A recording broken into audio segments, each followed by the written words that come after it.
folks, today's Thursday, May 30th, 2019. Coming up on Roland Martin Unfiltered, the family of the man who died in Sheriff David Clarke's jail receives an historic settlement. That punk-ass sheriff hasn't said anything. Oh, all hat, no cattle, huh? Let's see what he got to say now. New evidence that the census was deliberately manipulated by the Donald Trump administration to hurt Democrats, and it's also because of race. We will unpack that thing. Bob Mueller speaks, and Lord, Donald Trump is losing his damn mind. See what happens when you've been lying, obstructing justice, and all you MAGA lovers are losing their minds saying, oh, now Bob Mueller's a bad guy. But I thought y'all got cleared. Oh, it's amazing what happens when the truth comes out. And we know Donald Trump is lying. He lies all day, and so we got some new lies for him. Joining us on the show today is Jamie Harrison. He is a man trying to unseat South Carolina Senator Lindsey Graham, who has decided to suck up to Donald Trump every way possible. Can this brother turn South Carolina blue? Also, we'll talk to Martellus Bennett. First of all, they got the script, former Dallas Cowboy, but y'all know I hate the Dallas Cowboys. He's a former Texas A&M graduate. That's more like it. He's here to motivate black boys. Never put that cowboy stuff in a damn script on the show I got. And there's more trouble for the cast and crew of The Chi. Seems that there's more to the story about what we heard so far regarding Jason Mitchell. And guess what? R. Kelly facing new charges in Chicago. We also have a preview of Ava DuVernay's drama series, When They See Us, about the Central Park Five. You know, the crew that Donald Trump said should get the death penalty? We'll break all of that down. Jam-packed show. It's time to bring the funk. I'm Roland Martin Unfiltered. Let's go. He's got it. Whatever the miss, he's on it. Whatever it is, he's got the scoop, the fact, the find. And when it breaks, he's right on time and it's rolling. Best believe he's knowing. Putting it down from sports to news to politics. With entertainment just for kicks, he's rolling. Yeah, it's Uncle Roro, y'all. Yeah, yeah, it's Roland Martin. Rolling with Roland now. He's funk, he's fresh, he's real, the best, you know he's Roland Martin now.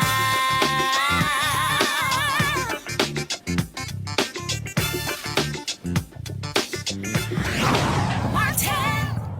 All right, folks. The former sheriff in Milwaukee County, David Clarke, has his inaction in his jail has led to the family of Terrell Thomas getting $7 million. Thomas died of dehydration in Sheriff Clarke's jail when he was denied water for 7 days.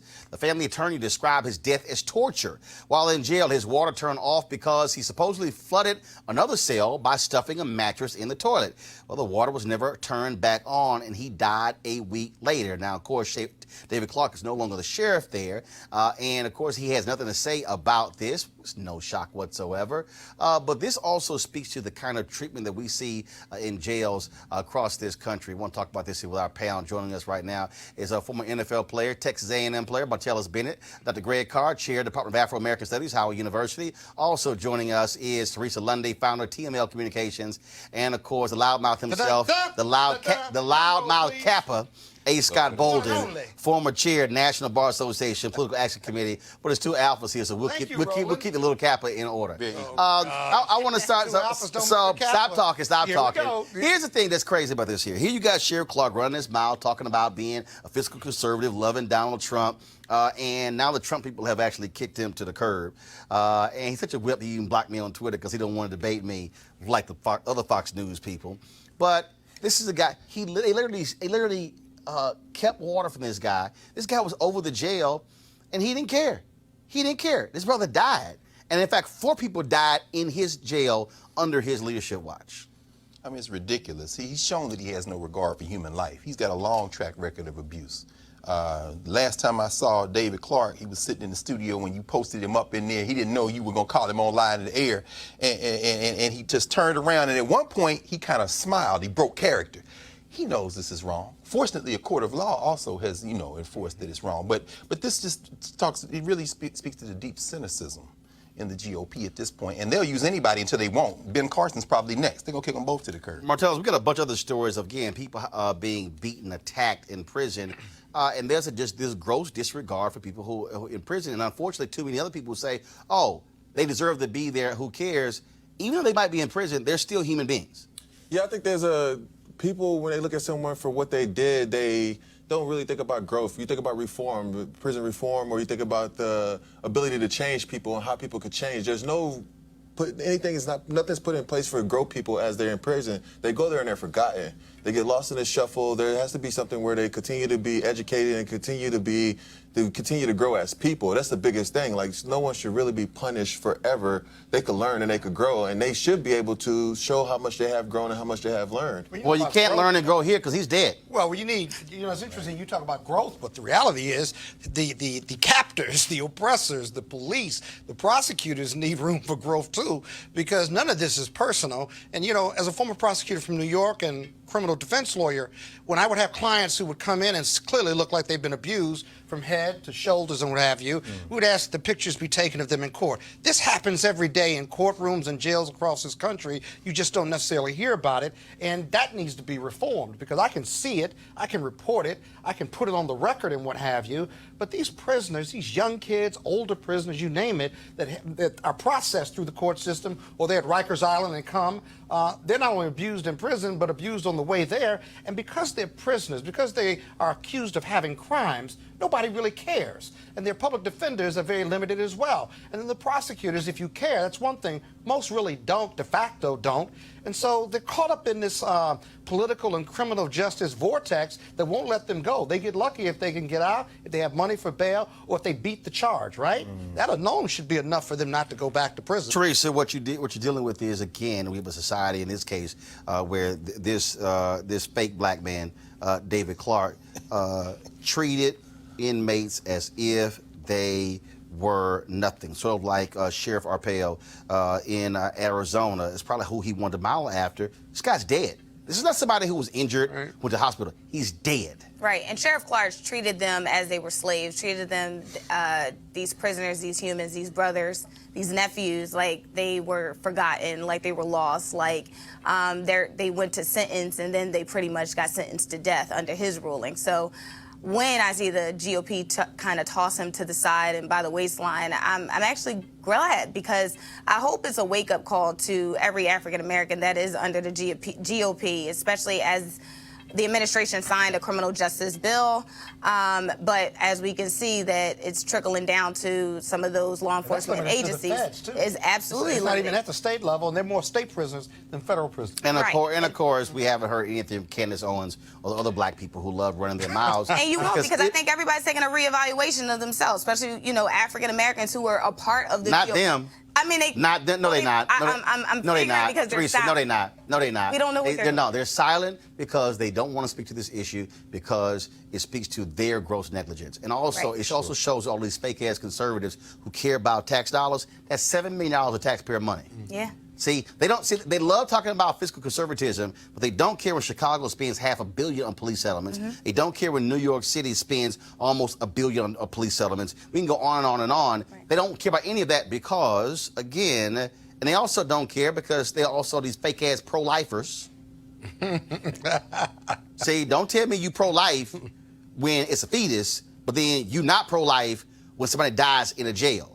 And so that's why they're silent, because they have situational ethics and situational morals. That's the deal. Greg, final comment before I go It's interesting. There are about 1,250 majority black controlled cities in this country. I mean, run by black mayors, about 1,250 according to Pew and some other. Milwaukee is one now with a plurality of black people. What we're seeing around the city is as black people gain control of some of these municipalities, you begin to see black political power begin to. Well, this is like this? Well, this is what I'm saying. Okay, stop. First of all, this is one of the city. He was sheriff of the county. Right, but this is what I'm saying. No, it's not the same. No. What I'm saying is because you can have a black city, but then if you have other counties that are predominantly white, that's how he was able to win. That's where I was going. Because Milwaukee in the county and then the state of Wisconsin, a so-called swing state where you see this gerrymander issue, all these things we've been talking about. A guy like David Clark is backed up by those white supremacists in Wisconsin. And so when he drops down on the ground in a place like Milwaukee or in the county, he's being suborned by people who have absolutely no regard for life. Which is why they wanted him to run for the United States Senate. Yes. But of course, it went nowhere. And so that's what happens. That's right. See, you read your research, you would know those things, Scott. All right, let's talk about the new evidence regarding the census. Thomas Hofeller, the Republican Party's go-to redistricting expert, who died last year, he was the man we now now know behind the language that made it into the Justice Department's formal request that a citizenship question be added to the census. Now, let me unpack this. The evidence was found on a hard drive provided by his estranged daughter, who first shared it with the challengers in a partisan gerrymandering case in North Carolina.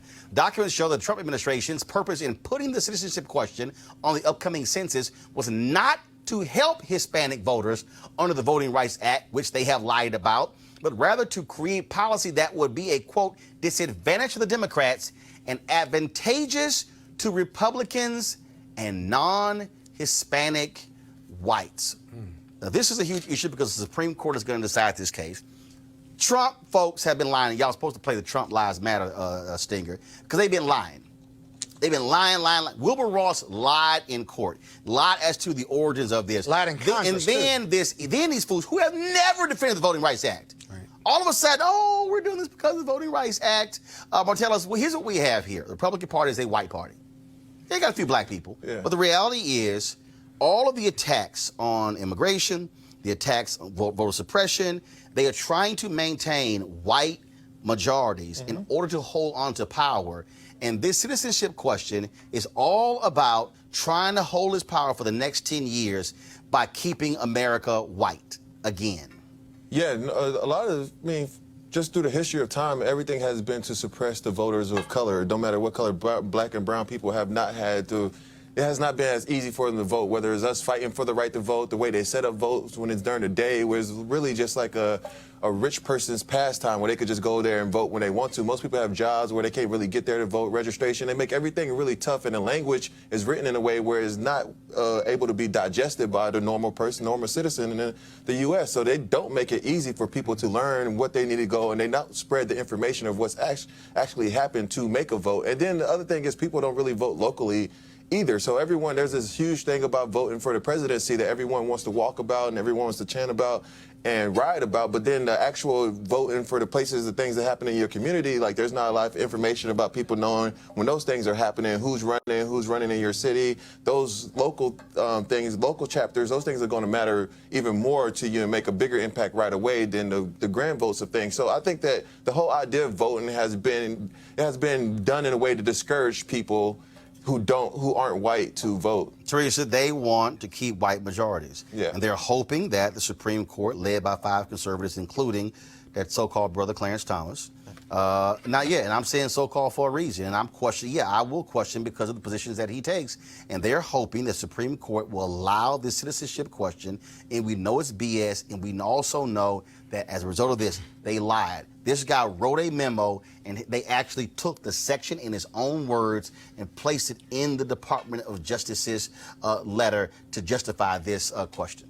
And so what I really hope that, kind of going back to his point, as in local municipalities actually try to do something, because we have some of those questions even on local elections during the primaries, is those local charter questions that are happening that really affect those individuals. Now, I know like in Philadelphia, we just had some that had to relate to the school district's budget. And so even with that, I think, and a lot of people just, didn't even understand the question. There was no history. There was no resources available to even find out the question, especially for the most impoverished city. And so I think, when we're starting to look at a national scale with some of these questions and Supreme Court statements, people just aren't having a better understanding, nor is it being explained. So, first of all, in this case here, this is not a question in terms of a ballot initiative. What this is about is challenging the citizenship of individuals, even though the census is about counting everybody. That's right. And see, what they also do, how they also pimp this game, Scott, is that they will also use prisoners, count prisoners for the purpose of the census, count prisoners for the purpose of partisan gerrymandering, but then say, oh, y'all also can't vote. And so with this particular question is about decreasing the number of Hispanics in the country, fearing that they're not going to answer the question, therefore shut the door, which means a decrease in federal resources, and it impacts the lines. Because what people don't realize is that based upon the census, if you have a population like in Texas, the last census, Texas added 4 new congressional seats because the population increased, largely because of Latinos. Well, which means that you're going to have some losses. The losses when it comes to Congress, which also means electoral college losses. Come on. Okay, see, I need y'all to follow me on this thing. See, I know some of y'all at home going, oh my God, he did electoral college?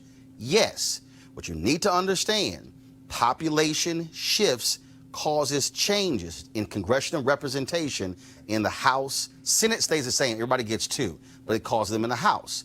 Well, what are the states that are likely going to lose congressional representation over the next 20 years, which means loss of electoral college votes? Right. Ohio, Right. Michigan. Michigan, That's right. Pennsylvania, Wisconsin, all Midwestern states where there are lots of white people, the Rust Belt. And so for the people at home who, especially some of y'all Negroes out there who are like, oh no, we shouldn't be counting these folks, this is about protecting white interests. But everything has always been about protecting white interests. Oh no, absolutely. But, Right. oh, no, absolutely. But what this is, Right. but what this is, Getting it in print. but what this is, because in 24 years we'll be a nation majority of people of color. Exactly. Yeah. What they're trying to do is slow that down. So they're saying, hold up, Yeah. we know this thing is changing. We know the annual white death rate in 10 states is actually higher than the annual white birth rate. But what this is about is how do we codify this? And that's why they want the Supreme Court to rule. Exactly. But look at the browning of America. What is fascinating about this in a negative way is how the GOP and other white organizations are systematic in their effort to combat politically, business-wise, economically, socially, combat the browning of America.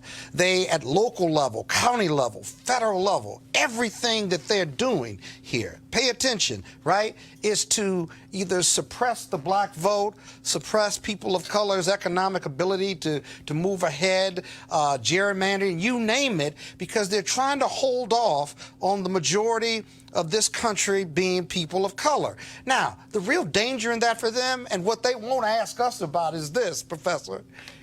You know, their fear is rooted in, they believe that if we become the majority, I think, that we are going to treat white Americans the way they treated us. And that's what they There you scared go. us, Scott. Because they Exactly. know what they did to us. That's right. Now, watch And are this. still doing. Greg, watch well, this. You know, hold on, go finish. Okay, finish. but watch this now, right? If you look at our culture of people, That's of right. black people, Never did. if there's any person or group in America that should be the angriest of all, It's it us. is black America. Right. We're the And most yet- sympathetic. And we're the most Right. sympathetic. Yeah, we're the most Hold on. sympathetic. We want to matriculate. We want to integrate. We want our fair share, Well, our Right. piece of the pie. Hold Some on. of y'all wanna integrate. A lot of us. I would say we But here's did my point. two decades But too early. here's my No point. doubt. We Yeah. can turn it back, haven't- brother. We didn't have the But they infrastructure. haven't paid attention. They haven't paid attention to what our culture says, which is completely different than their oppressive culture. Greg. That's right. You know, Roland, this is and this might be the most important topic we're discussing tonight. To tie a couple of things you said, Brother Bennett, together. The local level is very important. This affects local politics as well in terms of distribution. And when you said that our folks maybe don't understand, you know, we're out there trying to make a living, trying to survive, to listen to what Roland said, to you to walk through this, very important. There are 435 seats in the federal legislature, the Congress. That number doesn't increase. So for a state Yep, to 435 in the House, 100 in the Senate. Exactly. So for a state to get a congressperson, some other state has to lose them. Yep. So what they've done is with this guy, Thomas Hochfelter, and mind you, we wouldn't have even known about this had his daughter not been on the internet looking for him and found out that he died. She didn't know he died. She was estranged. they were from him. estranged. That's exactly right. So then she reaches out to her mother and to look through for family photographs and stuff. She discovers all these hard drives and then reaches out to this nonprofit to say, I'm looking for a lawyer that's not connected to my father because I'm trying to get this probate stuff done. And then she says, but I did run across these things that might be interesting. And here's where it gets very interesting. This New York billionaire, Paul Singer, he was the one that paid for the memo that this guy wrote, because the question was, and here was the question, how can we increase our strength in the Republican Party? That's when this guy writes a memo and says, you've got to reduce, in the sense, we got to be able to reduce the number. And to reduce the number of people who we don't want voting, you should move from counting just bodies, people who live in these states, and go to counting, this is their strategy, voting age citizens. That's what they want to move to. But guess what? The only document document in the federal law that was even tracking any number of voting age citizens was the Civil Rights Act of 1965. Why was that? Because they wanted to make sure that black folks were being represented in the federal legislature. So now they... Voting Rights Act. The Voting Rights Act, excuse me, the Voting Rights Act. So then what does Hofstadter say? We got to be able to tie this to voting age citizens, but we don't have any data. Right. The best way to get data would be to put a citizenship question on the census, and that would also serve to scare these people off from answering the census, and that would shrink it. Their real strategy, finally, this is why this lawsuit for the Supreme Court is so important. This is why John Roberts, feckless John Roberts, Justice Gorsuch McConnell, and this Brett Beer Kavanaugh, and this Tom Thomas, this is why this block is so important.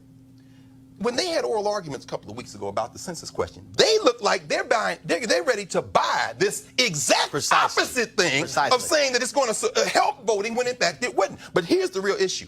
They want to get to the point where they can count voting age citizens. Right. If they start counting voting age citizens, right. That means they can now move those seats to those growing majority states, but also reduce the number of non-white people who are going to participate in the process. And as Roland always says, they want to run this thing for the next 50 years. And that's why the court is so important. Which is why you have to understand the lawsuit in Ohio that went to the Supreme Court. White guy filed where they are purging people by saying if you have not voted in the last 2 elections, we will automatically remove you from the voting rolls, because the next step, Greg, is going to be not just those of voting age, but those who vote. Right. Which is why, which I told y'all what happened in Florida.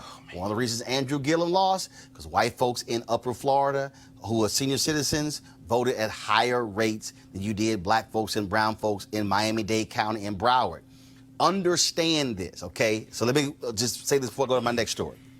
This is why y'all ain't getting this on CNN. No. You're not getting this on MSNBC. You're not getting it on Fox News. That's right. Because you have to understand what Republicans are doing. They are specifically going through and saying, okay, we have to figure out legal ways to restrict voting. The guy who died, he was their top expert on gerrymandering. That's right. Oh, y'all might say, okay, gerrymandering. Yes. Remember the Wisconsin case when the Supreme Court kicked it back? There are 2 gerrymandering cases right now before the Supreme Court. One from Maryland involving Democrats in one district, but the other involving North Carolina. Exactly. You also had the Pennsylvania case in gerrymandering. If this conservative Supreme Court rules that gerrymandering is allowed, every state will create gerrymandering. That's why in some states, Democrats can win 55% of the vote. That's right. But then they don't win a majority of the seats because of gerrymandering. All of these things are linked, and all of these things go back to the highest court in the land, Supreme Court, deciding this, which is why they refused to have Merrick Garland even have a hearing, which is why I'm still upset that Obama didn't nominate a black woman to the Supreme Court, because he wanted to play fair. They don't play fair. Just had Mitch McConnell say, of course, if there's an opening next year in the presidential year, we are going to have hearings. But he said something differently in 2016. Y'all need to understand, all you Negroes out there who are saying elections don't matter, these things don't, no big deal. The Supreme Court and the federal judiciary is the most important thing Republicans want to control. That's right. Because that's who determines what laws are constitutional. And what are they loading up on? Unconstitutional. That's right. That's what's going on. And so that's why Democrats, y'all better be running strong folks for the United States Senate next year, because if you do not take control of the U.S. Senate, the Republicans will control those seats. The only thing is if Republicans maintain control of the Senate and the Democrat is the president is going to be actually making the appointments for the federal bench, then you're going to have the fight. All these things are connected, so you better understand what's going on. That's right. Speaking of that, Bob Mueller, of course, has ticked off Donald Trump and his people when he came out yesterday and spoke about his report. Now, he didn't say anything new, but this is what actually changed the game. By him speaking and by him countering what Barr said, the Attorney General, he has forced the conversation back to the report, the one that people didn't read. Press play. Now, I have not spoken publicly during our investigation. I'm speaking out today because our investigation is complete. The Attorney General has made the report on our investigation largely public. We are formally closing the special counsel's office, and as well, I'm resigning from the Department of Justice to return to private life. And as set forth in the report, after that investigation, if we had had confidence that the president clearly did not commit a crime, we would have said so. We did not, however, make a determination as to whether the president did commit a crime. It explains that under long-standing department policy, a president cannot be charged with a federal crime while he is in office. That is unconstitutional. Even if the charge is kept under seal and hidden from public view, that too is prohibited. The special counsel's office is part of the Department of Justice, and by regulation, it was bound by that department policy. Charging the president with a crime was therefore not an option we could consider. All right, I got to deal with this, y'all. Okay, I got to, because this is really like pissing me off. It's really ticking me off. I'm sorry. Last I checked, I've read the Constitution.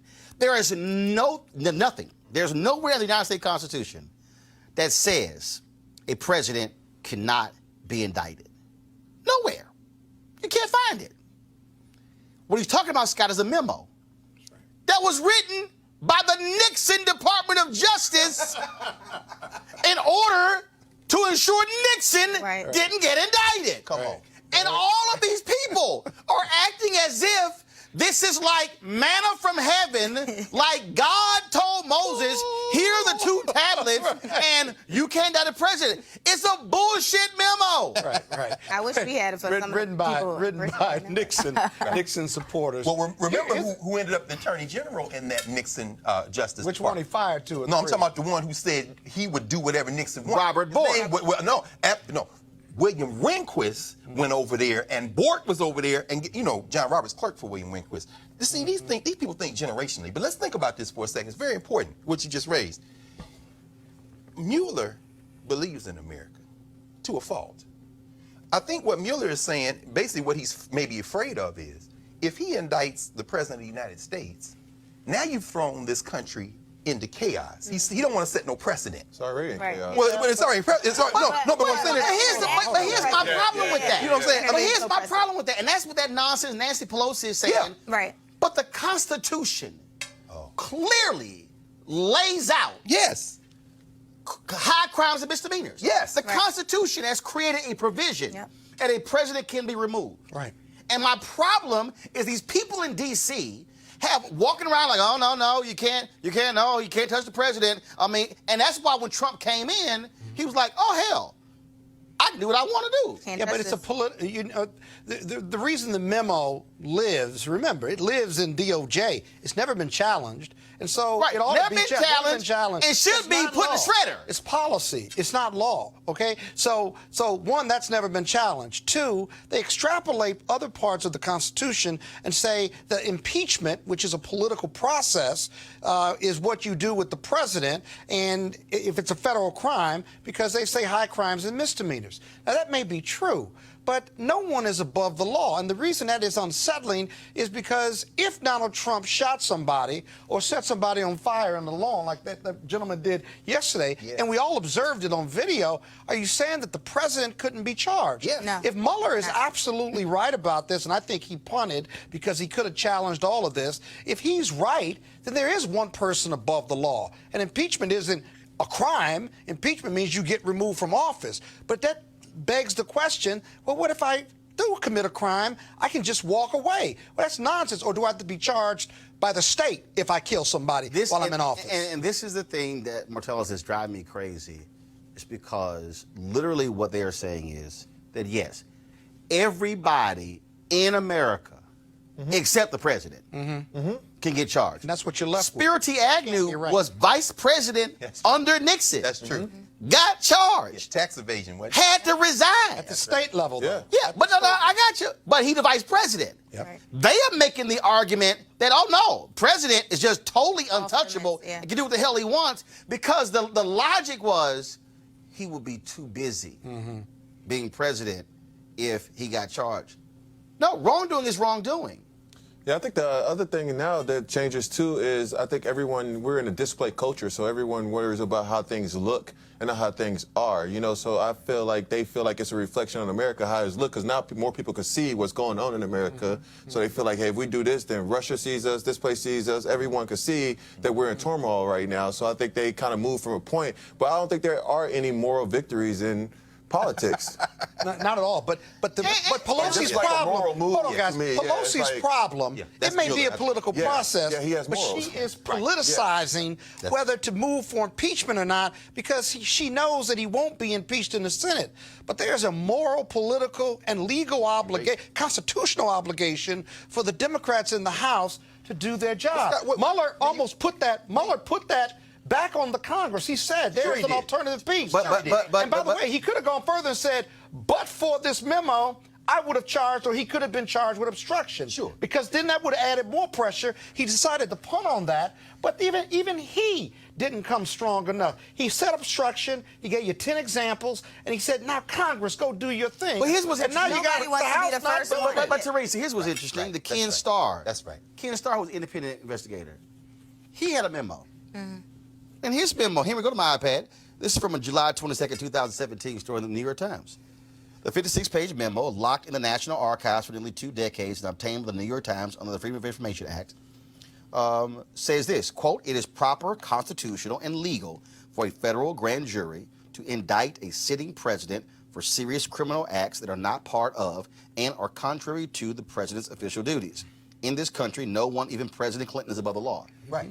My problem is, Mueller gets up there and says, "Oh well, this memo from 1973. This is it. This is DOJ. This is also a memo." And the problem here is that impeachment is not supposed to be nice. Right. Impeachment, Or easy. Impeachment should tear apart the country It should be because uncomfortable. it is the highest to say that we are going to initiate impeachment proceedings against the president of the United States, and then to listen to Democrats. And I hear Pelosi, but here's this whole problem I have. Well, there's no sense in us doing this because the Senate is controlled by Republicans, and so therefore, they're never going to convict him.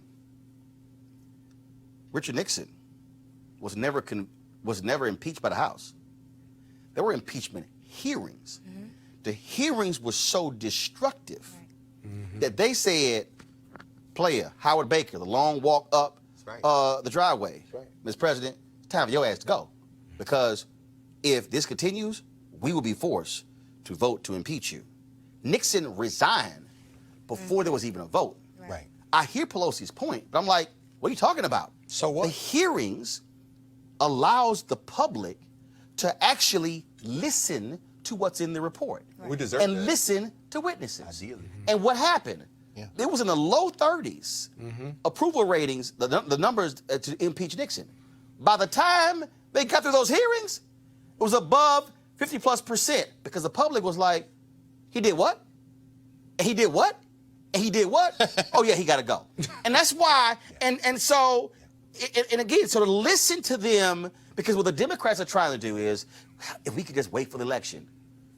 That's what Obama did in 2016. And didn't release the report on Russia. Teresa. And I think, I think everybody's waiting for the process. And I don't think. How do you wait for the process when you There- are the process? You are Or the you process, drive but the nobody process. wants to be the first one to start that process. But Mueller is holding back. But here's the Pelosi's problem. holding back. When you were sworn in, Right. you were sworn to protect and uphold the Constitution from enemies foreign and domestic. As Elizabeth Warren said on The View, I was sworn in to uphold the Constitution. Not Democrat, not Republican, Right. not Trump, not Obama, the Constitution. And that's why you have Representative Amash, Republican from Michigan, who's taking heat by saying, I'm sorry, I read the report. This man committed obstruction of justice. And so that's what they're fearful of. If more individuals are more elected, because I doubt that most of the city Hell no, they haven't read it. They barely read the 4-page memo. So if more people start to read it, if it goes more out into it is out there. I'm actually on page 300. So if more of it's out there, and I think the process of the hearings actually start to take place, then Right. yes, the proceedings will happen. And they're mad, Martellus, because by him coming out, basically saying, y'all ain't read my damn report, I'm trying to tell you to read it, he is now forcing another conversation because Barr tried to play everybody. Right. Yeah. Barr tried to shade Come it. on. Now you can't shade it when Mueller says, if we were convinced that he did not commit a crime, we would have said so. Yeah. That's him saying his ass committed a crime. Go. Yeah, I think that the whole thing is that in a democracy, the people deserve to have the information to make the decisions that need to be made. So right now, it's a deprivation of information, which if we don't have information and people aren't reading these things, they should be able to sit and listen to the conversation happening in real time. So therefore, they can make, the people as a large can make the decision that needs to be made. But now by not going to hearing, by not charging them, we don't get a chance to have access to information in a digestible way for the majority of the population to be able to understand what's happening. Because not too many people don't even read books. So you can't expect them to pick up the Mueller report and go read that and really... They'll watch TV. Well, You can get first of all, let me They'll watch the hearings. Right, precisely. That's the key. Henry, go to my iPad real quick. Shout out to Latoya Alter. She contributed $1.99. Hey, the iPad. She contributed $1.99 to the show. She said, "This is impeachment dollars." She got 2 on it. She said, I put 2 on it. And so if you remember, y'all can give to the show on the YouTube channel. So y'all can do that. Money for your fan club because of the impeachment. What you keep saying, Roland, what you keep saying, by explaining these things in ways people can grasp them now. And then, Teresa, I'm glad you said that, because when you begin to read the report, which is for sale for dirt cheap all over the country, you can get it online. Right? For free. Free PDF, right? What you read is what he has done. But, I mean, again, Marcel, I think the point you're raising, brother, our people are not reading. People in this country are not reading. And so what Pelosi realizes is this electorate is the people going to back Trump are going to back Trump. Now, check this out, y'all. Of course, Donald Trump was tweeting today. You know, he was lying as usual.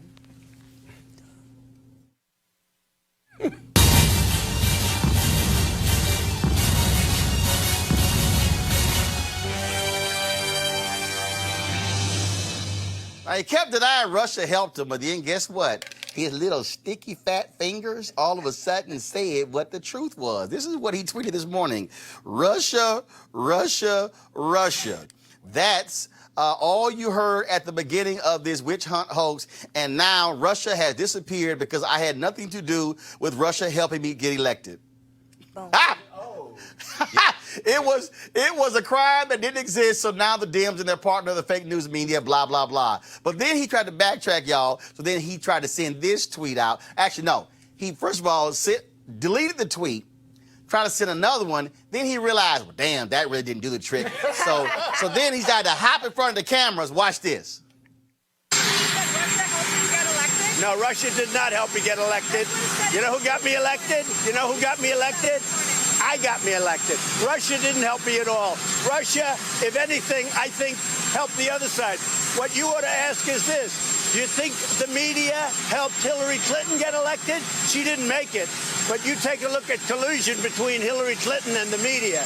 You take a look at collusion between Hillary Clinton and Russia. She had more to do in the campaign with Russia than I did. I had nothing to do. And by the way, that's one other thing. If you look, this was all about Russia, Russia, Russia. They don't talk about Russia anymore because it turned out to be a hoax. It was all a hoax. But your little fat finger says something different. Sure. Bottom line is, you're lying. You're lying. Mueller yesterday said a foreign country did in fact interfere with our election. Mm-hmm. We know for a fact that Russian hackers access the voting records of 2 counties in Florida. For some reason, they won't tell us what those counties are. We know for a fact that he and his cohorts, his campaign, they were trying to meet to get dirt on Hillary Clinton. You are a liar. You're an orange liar, but you're a liar. And they're going to accept it. That's why every time he lies, y'all, we will use hashtag Trump Lies Matter. Now, speaking of lying, there's nobody who has lied more to help Donald Trump than Senator Lindsey Graham of South Carolina. In fact, he has absolutely embarrassed himself. He should never call himself a friend of Senator John McCain again, because what he has done to suck up to Donald Trump is actually shocking, stunning, and pretty pathetic. And the person who says it's time for him to go is Jamie Harrison. Jamie, a top official in the Democratic National Committee. He joins us right now. He announced that he is running for the United States Senate in South Carolina. Jamie, you got an uphill battle, of course. You're in a red state. A lot of black folks, but you still got a lot of white folks who wave their Confederate flags. Lindsey Graham, of course, has been reelected several different times. What will it take for you to beat Lindsey Graham in South Carolina? Yeah, Roland, I tell people this whole red state, blue state stuff is an excuse. I mean, think about Maryland, think about Massachusetts, think about Maine. Those are quote unquote blue states, but what do they have in common? They have Republican governors. So the Republicans don't cede anything to us, so why the hell should we cede anything to them? We are going to fight, and we're going to give Lindsey Graham the fight of his life because we're going to start talking to the people. We can spend all day talking about Lindsey, but it's, Lindsey is just part of the problem. These people in South Carolina are going through something on a day-to-day basis.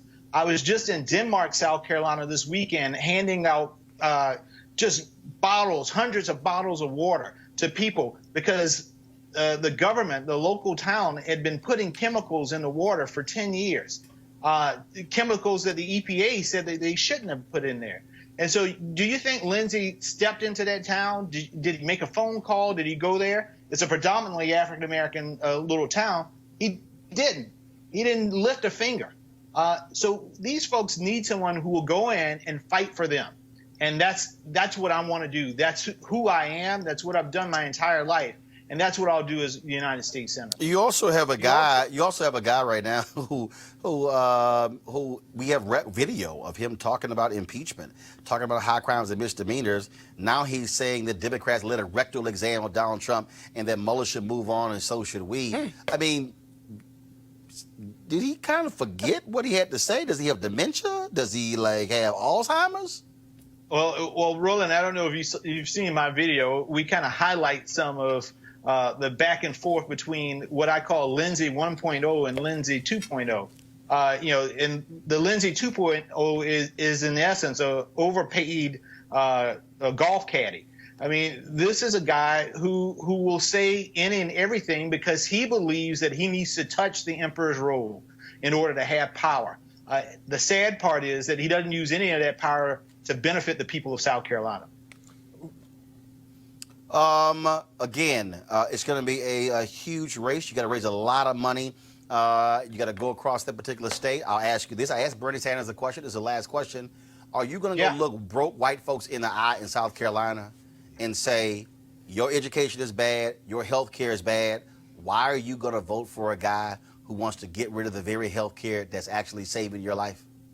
Yeah, I am. And you know what I'm going to do, Roland? So in South Carolina, 4 rural hospitals have closed. And it's because the Republicans refuse to allow Medicaid expansion. Lindsey Graham has his health care bill, Graham Cassidy, that he made up in the barbershop with Rick Santorum somewhere in Washington, D.C. But what this means in these communities is that if you have complications with diabetes, you have a stroke or you have a heart attack, doesn't matter if you're black, white, Latino, doesn't matter if you voted for Donald Trump or you voted for Hillary Clinton. It's a matter of life and death. And so in the cause of it is the Republicans who refuse to allow this healthcare to happen in these communities. I'm going to fight tooth and nail, and I'm going to educate the people of South Carolina because that has not happened here in well over a decade about what these guys are doing on a day-to-day basis to take their taxpayer dollars and give it to other states. All right, folks. Jamie Harrison, good luck. We appreciate it, and look forward to having you back. I appreciate you. All right, thanks so much. Thank you, man. All right, folks, got to go to a break right now. We come back at Roland Martin Unfiltered. We'll talk with Martellus about his new book. All of that, Roland Martin Unfiltered. Back in a moment. You want to check out Roland Martin Unfiltered? YouTube.com/Roland S. Martin. And subscribe to our YouTube channel. There's only one daily digital show out here that keeps it black and keep it real. It's Roland Martin Unfiltered. See that name right there? Roland Martin Unfiltered. Like, share, subscribe to our YouTube channel. That's youtube.com/Roland S. Martin. And don't forget to turn on your notifications so when we go live, you'll know it. Hey guys, they're back. MarijuanaStock.org has another great investment opportunity. If you were lucky enough to invest in their last crowdfunding campaign, you know they raised a lot of money in just a few months investing in legal marijuana farms. Those additional investors now own shares of a publicly traded company. They're on fire. Now, of course, many of you missed it the first time. Now you have a second shot. They have a new investment opportunity that is as good or, if not better, than the last time. I'm talking about industrial hemp CBD. For those who don't know, the hemp plant is the cousin to marijuana with a much higher concentration of CBD, which means hemp CBD gives you all of the medical benefits of marijuana without getting you high. Until recently, hemp farming was practically illegal in the United States and heavily regulated by the DEA. However, the 2018 Farm Bill recently passed in Congress, making it legal to grow hemp CBD in the U.S. and creating one of the largest commodities worldwide. They need land to grow all of the plants. This makes for an incredible investment opportunity, and that's where our good friends at 420 Real Estate come in. Their business model is simple. They buy land that supports hemp CBD grow operations and lease it to licensed hemp-paying tenants. Now, that's right. They are hemp CBD landlords, and you can get in on the action. You can invest in this crowdfunding campaign for as little as $200 up to $10,000. Like I said, you don't want to miss out. You should certainly join the folks who are investing. You can go to marijuanastock.org, marijuanastock.org, to get in the game, and you should do it now. All right, folks, let's talk about a book written by Martellus Bennett, who's on our panel here. Is a letter of encouragement to all the brown-skinned boys around the world who feel like sports are all that they have. He believes that the things that make these boys great on whatever playing surface they choose will make them great in life. And so let's talk about his book right now with Martellus. So first of all, where did the book idea come from? Well, I originally wrote this poem watching the Alton Sterling incident. I didn't really, usually when I get lost for words, I usually turn to my art, whether it's painting, I paint those moments, or I kind of paint the way I feel to translate, to communicate with the world what I'm going through. So I wrote this poem originally then because when I see Alton Sterling, I saw myself. Saw my brother, that could be any of us, and I think that's a big thing about this world. For us, when we see things happening to black people, we realize that could be any one of us and anyone that we know. When the rest of the world sees that, they be like, oh, that's not you don't live there, or that couldn't be you in those situations. So that's when that's why I wrote the original poem. And it went, a lot of people loved it, and I put it online, and people were reading it to their kids. And I'm an experienced guy. I write children's book because I like to create moments for families to come together, because as a children's book, you just don't hand it to your little kid and be like, hey, go read this and come back and give me a book report. You sit down and you read it to them, bedtime stories or whenever you want to read. So I like to create those moments. But mainly, in my company, I focus on creating escapism for black kids, because I think escapism is one of the things that we miss out on the most, because when you get to visit other worlds, fictitious world that were built, you come back a little change and realize your world doesn't have to be the way that it is. And we don't really get to experience escapism. We don't get Star Wars, we don't get Hogwarts, we don't get all these other places that exist in the world. So that's how I come out make these things. But Dear Black Boy, to make a Dear Black Boy, I believe that the children are the landscapers of our tomorrow. Yes. So for me, I try to pave the way. I want to shape the world, what the world's going to be like that my daughter's going to live in the future. So a lot of the times when I'm working with kids and kids who look like me, look like her dad, and things like that, so that I could see the change happening as I go. So I felt like as a black man, people probably ask you, what sport do you play when they meet you? They don't really ask you what you're interested in and what you're doing or who you are. Which pisses me off. How many professional athletes do they ask? So what else are you into? Are you into painting and writing? When last time somebody asked you about your painting, brother, your art? No one ever asked me about those things, really, because I never saw myself as an athlete. I saw myself as a creative who had athletic ability, right? So I get mad when someone refers to me as a former NFL player, because I've done stuff for Disney. I've been on Forbes 30 Under 30. I've been Adweek's top 100 creators in the world. I've did TED Talks. There's so many other things that I'm a former of that you could mention that has nothing to do with the sport. And I feel like they value the black boy as an athlete in the world. So the black boy starts to see value in himself by the way they perform on the field. But what I try to get them to understand is that currency of athleticism is only valuable on the court, on a field. But once that game is over, being able to jump high does not matter in the tech industry. Right. Being able to run fast does not matter in the hospital. Well, it does kind of matter in the hospital because you can run to patients faster. But you got to be able to do something once you get there. Yeah, so for me, that value in the world, the world is more beautiful when the black boy dreams. And a black boy deserves the space to dream the dreams that they want to dream. No longer should we have to feel like they have to roll them a ball and say good luck. right? Everything is on the table. Everything is an option. Every opportunity exists for you. And it's hard because you don't see yourself represented in these different fields. Like we talk about politics. No black kid think they could run in all these things. Like we tried to break in. Like there's so many firsts happening for black people, and we've been in this just as long as everyone else. Still first in 2019. Yes. Does it? So I'll throw this out. Okay. How long has the book been out? This book has been out since I released it March 27th. March 27th. I think. No, that's when I retired. How many? But when you retire, you talked about the company that you wanted to create and things that you're doing. How many mainstream TV networks have you been on? I've been on a lot. Yeah. Have you been on MSNBC? I was on there with, is that where Al Sharpton is on? Yeah. Yeah, I was on there the other day. CNN?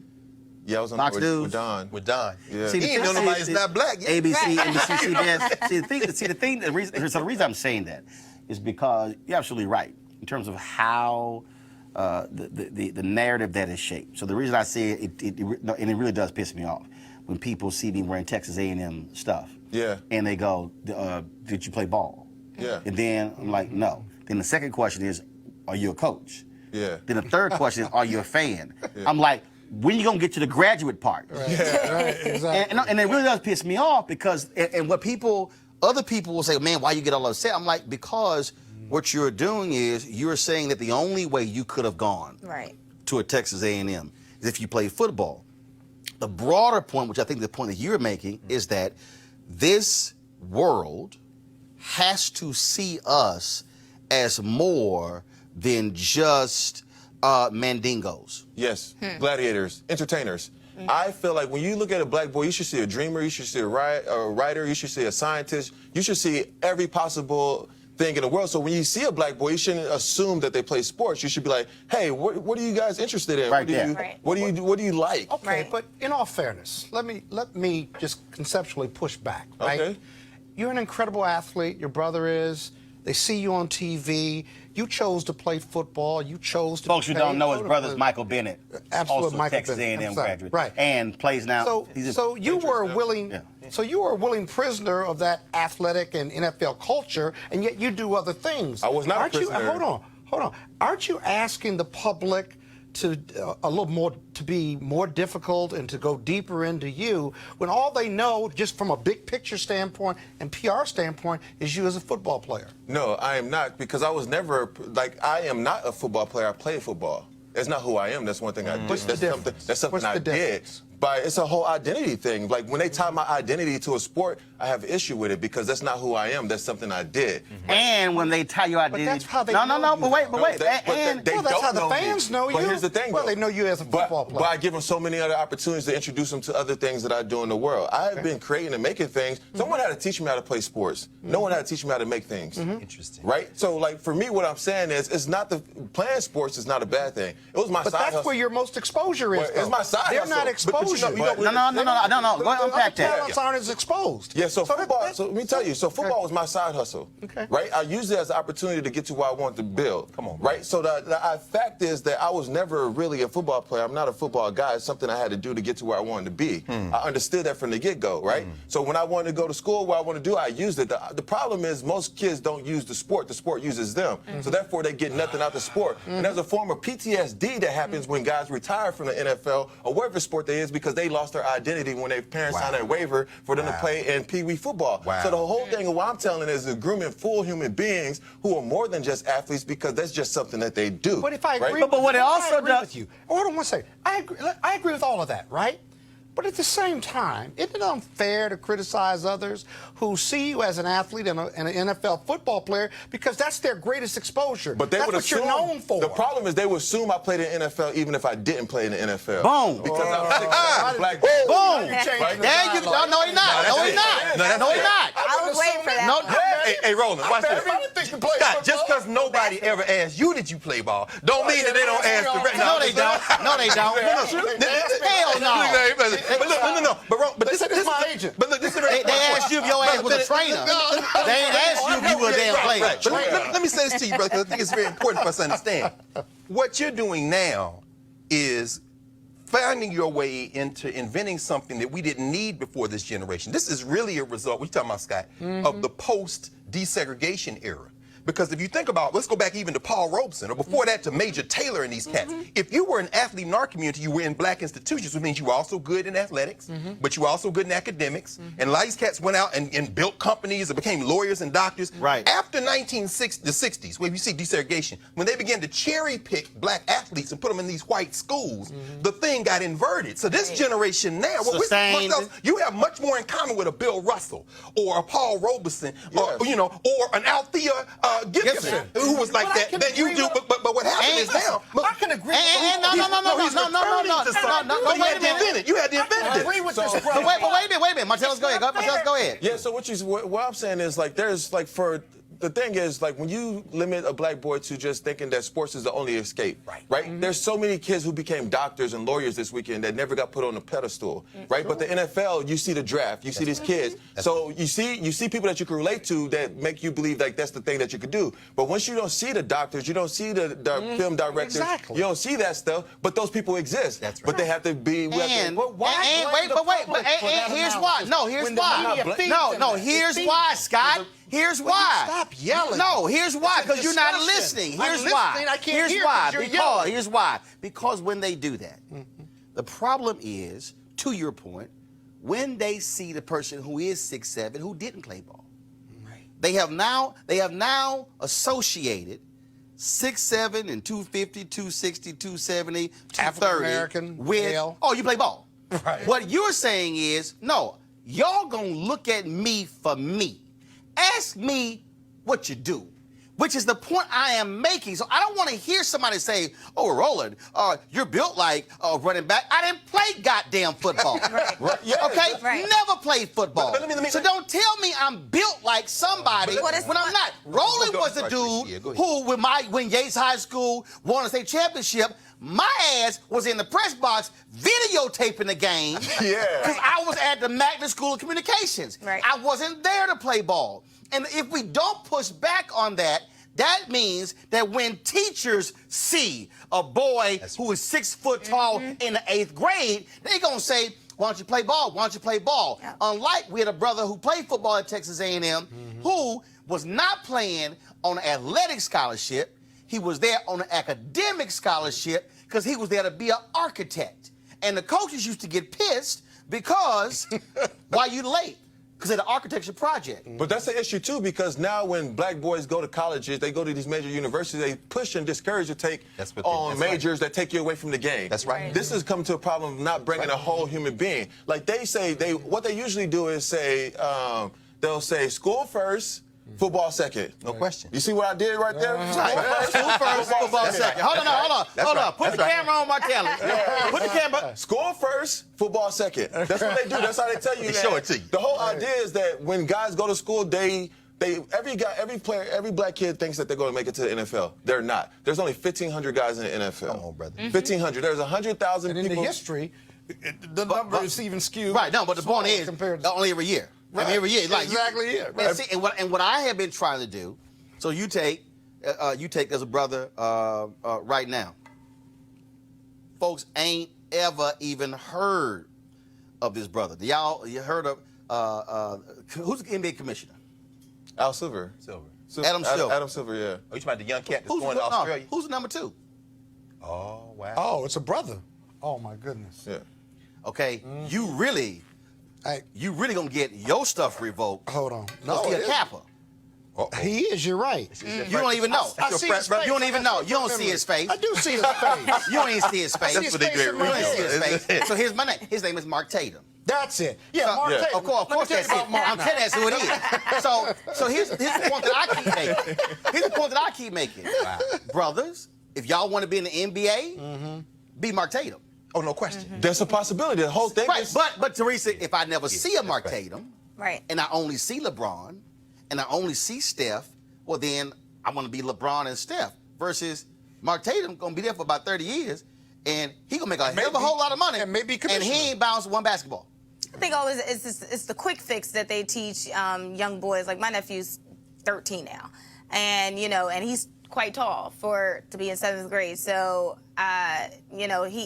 he goes to all white school, and mostly they was like, hey, you should probably go play basketball or football, right? And the guy gets Both. And he gets straight A's. And I said, but then I remember one time he pulled out his phone in class and it was just, oh, let's just sound the alarm. You know, we might have a problem here. So which is it? So now he might have a behavior problem because, So you know. Here's the thing. ahead. When I came out of high school, I was the #1 basketball player and the #1 football player in Texas. I was in the NBA draft in high school. I was an honor roll student. I was one of the smartest kids in the school. The thing is, what happens is when you have a kid lean on that sports, there has to be this intersection where it's okay to be intellectual and athletic. Right. But now when you athletic, they push you away from being intellectual and try to groom you to be the athlete That's true. because it's the #1 way that we think of escaping. And that's right. And then they cut off any information about the ones that do what you do, which is a maroon. You run out and do this other thing. 2 quick examples. I had a lot of these young people at Ohio State when I was teaching out there as a graduate student. Robert Smith. Robert Smith went to medical school. Right. You can't believe how the Ohio State football, they went ballistic. This guy's a baby. What are you doing? Went nuts. And retired early. That's right. From the Minnesota Vikings. That's and they were right. mad as hell. Mad as hell. And he said, I like my brain. That's exactly right. That's what it come down to. But like, at a young age, you don't really worry about your brain. No. Right? I'm gonna get paid You millions of think about dollars. the money. But money. When you start having a family and you have other people to Yeah. care about, then you be like, oh shit, you know, maybe I should be. My parents, my wife, and my daughter deserves a functional husband, Yeah. right? Like in the long term of things. Well, So- let me ask you how real you quick, last question. How you influence the others around you. Because the other example I was going to give was the sister. Hold on. Oh, Scott, you want a question now? But you the one telling me you got to leave at 7 o'clock. Oh, 7:03. I'm late. See? I'm trying to help him. I'm trying to help you out. Now you want to ask the The only question. other example I was going to give. Okay, hold on. Greg, That's what I'm saying. no, wait. Very quick. That's what you gotta go. Greg, Dominating. Greg, It's my turn. He sits right next to him. The only Greg the only and example I Scott. want to give. Greg, go. It's my turn. Claudrina Harold, who's the chair of history at the University of Virginia right now. She was an All-Atlantic 10 basketball player at Temple University. She's one of my students when I was there. She influenced the other young women on that ball team to take academics seriously. She got a PhD, she's teaching at Virginia. What has been your experience in the locker rooms with these other brothers who look at you and say, yo, man, maybe I need to, you got something for me to read? Or, I mean, do you see this? Like a David West in the NBA. Oh, David West, for sure, my man, David Well, West. here's the thing is, the one thing I learned about the NFL and players who come into the league is a gap of information, right? They come into a league and they don't study, they don't pick up books, so when they go back into the real world, they have the level of education has grown so far and they left behind on what they knew in 2010, they retired in 2016, then it's like all there. So like I hand a guy a book, they won't read it. They don't like theirs. They have no thirst. They never had a thirst for knowledge. Right. No, very few of them will actually by like, design. So let me ask you they this. don't want smart. Hold on. They don't want intelligent people. They want intelligent football players. So when they say a guy's smart, Yeah. they're talking about his Got a football football IQ. IQ, Yeah. not his intellectual Which is IQ. why, Yes, sir. which is why Rosen, when he was in Arizona, one of the criticisms, even though he's white, it was like, he's too smart. Right. That's what knocked on me throughout the NFL. Really? I was a smart guy, and I was too smart. I had a coach tell me before a team meeting, come in and say, like, hey, Martellus, I'm gonna make some mistakes today. Can you like hold your questions or anything? Oh, no! Wait a minute. He didn't want you to shame him in the meeting because It's not shame. It's about getting the right information. No, Right. Right? I'm Because not if y'all lose, it's going to be a fool. I don't think about it in a way of like combating and having a rebuttal. It's like, no, coach, I'm a note taker. And I learned to be a note taker because I was playing for the New York Giants. And our offensive coordinator was Kevin Gilbride. And he used to chew your ass out if you mess up, right? So we had this one play and Eli like threw a lot of interceptions because he had to make these read routes, brother. right? But there was a play where we couldn't run a post against a quarters defense, whatever. I'm just getting a little deep, but Go ahead. because Hakeem Nicks was running a post on the backside. So in the meeting, he starts cursing at me and he's yelling. So I'm going through my notebook. I go back to June 3rd. This Watch was like out, September. brother. So he's going on to something else. I'm flipping through my notebook. I get to June 3rd and I'm like, hey, yo, coach, on June 3rd, you said we do not run a post if we have a post on the backside by the ex-receiver, and it's right here, and then he turned red, and Eli turned back to me. Eli was like this. My coach was like, hey, you got him. So I always like the information because I could perform the way I'm supposed to perform, and they'll throw shit on you when it's the rules that they taught you. Martellus, real quick question. Okay. How do we Final close question. the enlightenment gap? You're clearly enlightened. I can name a handful of athletes, whether I've represented them before or not, that clearly are enlightened, multifaceted, multi-talented, bright, capable, beyond football IQ. How do we close that enlightenment gap across the board with all athletes, African-American athletes? Yeah, I think In your opinion? I think it's about giving them the space to be who they want to become.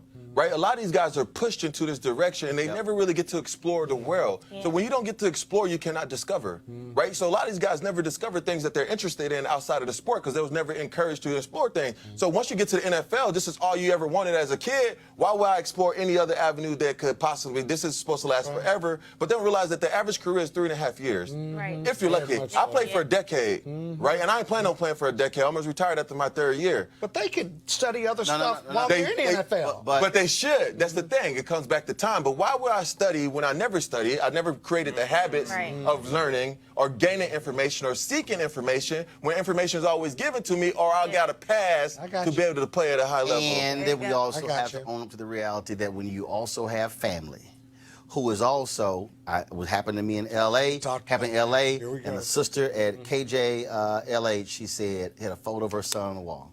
And she said, that's my first rounder right there. I said, what? I said, what did you just say? That's my first rounder. I said, no, that ain't your first rounder. Why aren't you raising him to be the owner of the team? Yes. Yeah. And she had never, she said, oh my God. I said, why are you limiting what your son can do? You are seeing him as a first round draft pick. When my nephew Chris, when we took him to the Texans game, after the game, we're there with the players and other Yeah. family members.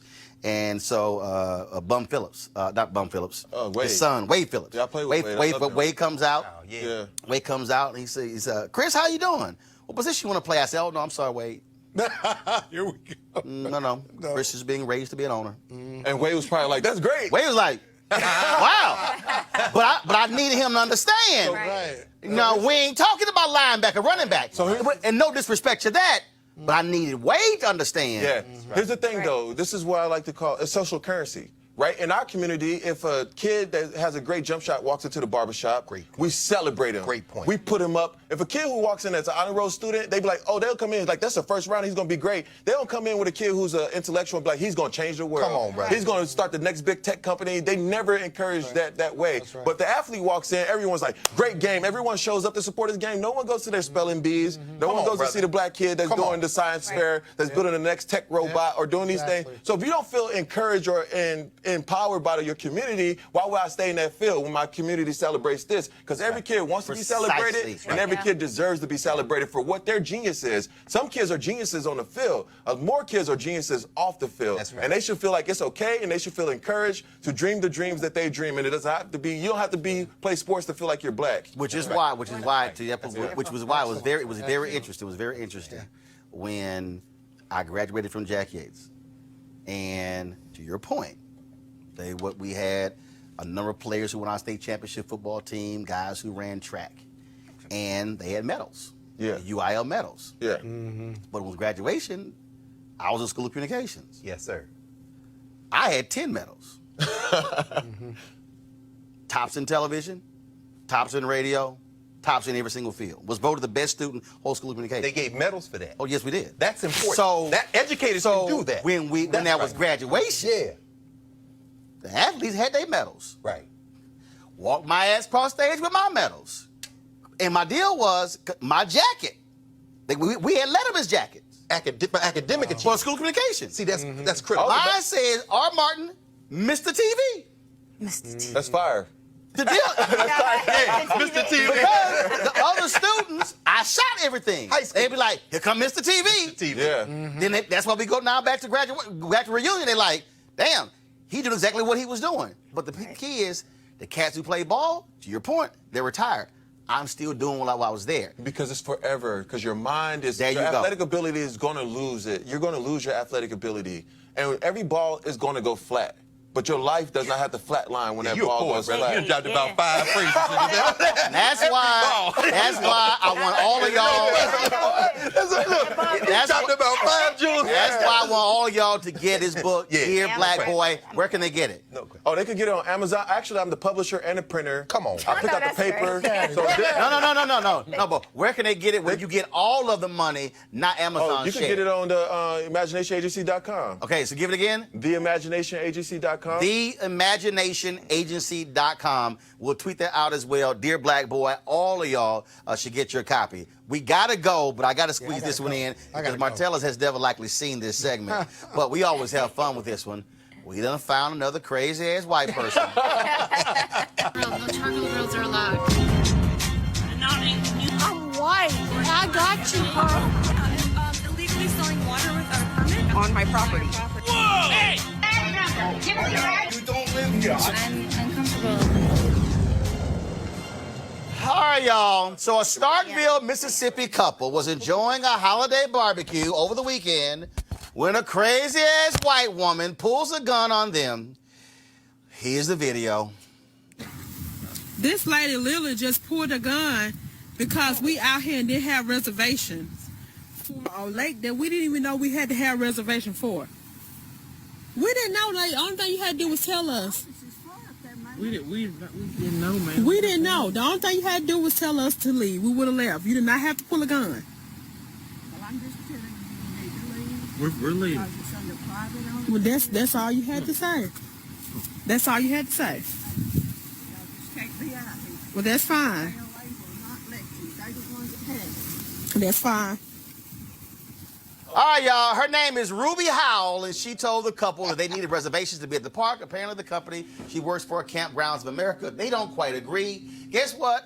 Her punk ass got fired. Woo! I keep telling y'all, All right. keep recording white people doing this. Right.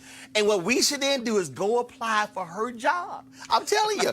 Hopefully at the same rate. If the white people keep getting fired. We should just make a documentary. We should make a documentary about crazy ass white people doing crazy ass shit. Dude, this is turned into damn near a daily segment. It's so ridiculous that it doesn't even make sense. I think what happens is change happens when you. This is one thing I call this a Trump effect, right? When you have someone who has such a big stage and they promote racism, it makes the other racism feel like it's okay because now they feel like their views are supported by someone in the highest position. People walking around with guns because someone's at a park, Right. Right. Oh, you're at the park? What? First of all, I'm not even on your grass. I'm out here. I'm like, what is this? Like, they feel like they own everything. Yep. Right? You do not own everything. You do not own the space. You do not own us. Like, the whole thing with, like, even like women, you don't own women. You don't, all this shit just crazy. It's just. Privilege. This is real simple. If more y'all white people keep doing crazy stuff, We get y'all jobs. we gonna keep rolling the video, and if y'all keep getting fired, y'all could help end the black unemployment rate. So I encourage y'all to still keep acting a fool, and we're gonna keep showing y'all crazy-ass white people right here on Roland Martin Unfiltered. Hey, I gotta go. Don't forget to support our Bring the Funk fan club. Every dollar you give goes to make this show possible. We are independent. Nobody owns us, not corporate. We can talk about what we want to talk about as long as we want to talk about it. We talk about black folk stuff. We're unapologetic when it comes to being black. You ain't gonna see Don Lemon wearing an African outfit on CNN. Not gonna happen. Oh, some of y'all might. Oh, just in case for some of y'all out there who want to be a hater, some of y'all probably saying, well, you didn't wear one when you on CNN. Check your ass. Go see what happened when the Detroit NAACP had their Freedom Fund banquet and Reverend Jeremiah Wright spoke there in 2008. Go see who was on with Soledad and what was I wearing? The same African outfit, the white and gold was on the cover of my book, Listening to the Spirit Within. Come on. I'm just saying, don't try it because I got receipts. Go to RolandMartinUnfiltered.com and join our Bring the Funk fan club. Don't forget, all of you people, fan club members, you can get discount to books on my site, RolandSMartin.com. Of course, several different books. You already have the promo code. If you're okay, all y'all who use the Cash App, y'all didn't put your emails on the Cash App. That's why you have the promo code. Email me. We'll send y'all the promo code after we verify y'all paid. All right, we got to go. Y'all have an absolutely great day. I'll see you tomorrow. Holla!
You want to check out Roland Martin Unfiltered?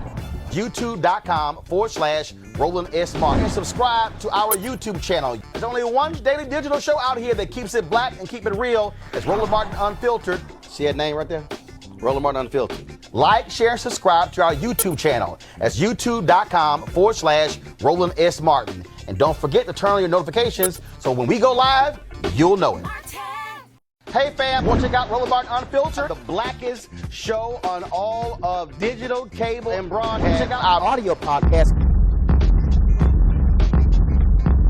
There's only one daily digital show out here that keeps it black and keep it real. It's Roland Martin Unfiltered. Press play. You want to support Roland Martin Unfiltered? Be sure to join our Bring the Funk fan club. Every dollar that you give to us supports our daily digital show. There's only one daily digital show out here that keeps it black and keep it real. It's Roland Martin Unfiltered. Support the Roland Martin Unfiltered daily digital show by going to RolandMartinUnfiltered.com. Our goal is to get 20,000 of our fans contributing $50 each for the whole year. You can make this possible. RolandMartinUnfiltered.com.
Hey fam, want to check out Roland Martin Unfiltered? The blackest show on all of digital, cable, and broadcast. Check out our audio podcast.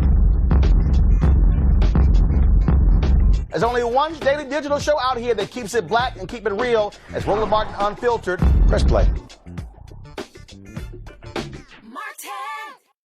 You want to support Roland Martin Unfiltered? Be sure to join our Bring the Funk fan club. Every dollar that you give to us supports our daily digital show. There's only one daily digital show out here that keeps it black and keep it real. It's Roland Martin Unfiltered. Support the Roland Martin Unfiltered daily digital show by going to RolandMartinUnfiltered.com. Our goal is to get 20,000 of our fans contributing $50 each for the whole year. You can make this possible. RolandMartinUnfiltered.com.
Bye.